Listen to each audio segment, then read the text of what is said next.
Distantsõpe on muidugi alati paras väljakutse, sest algus on see põnev ja siis saad aru, et mis on seal need keerulised asjad. Õpilased ei taha neid kaameraid sisse panna ja siis on aga need kaamerad on nagu üldse rikkis ja nad ei töötagi enam ja näen oma lapsi kõrvaltoas, kes mängivad ka arvutimänge rahulikult, aga selle ajal, kui õpetaja higistab seal ees ja püüab ka tundi kuidagi lõbusaks teha. Mina olen Külli, olen toitumisterapeut ja olen 2 lapse ema. Edumusse tulingi sellepärast, et nähes oma enda klientide probleeme ja võib-olla hariduse lünka, mis peaks olema tegelikult täidetud juba ikkagi koolis.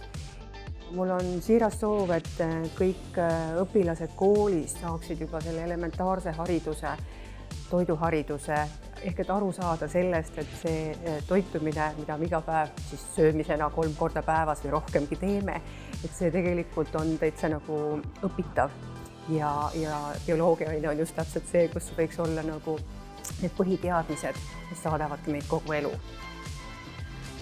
See aasta on olnud Edumuse õpetajana väga põnev.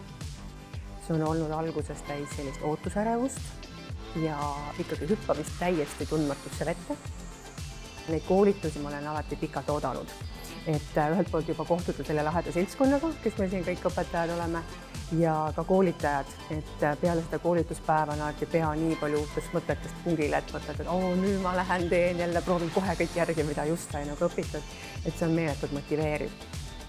Meie mentor on Katri, kes on olnud tõesti nagu väga suureks abiks. Olen temaga nii telefoni teel, Zoomis, kokkusaamistel alati tundnud seda, et ta ei lase sul kukkuda.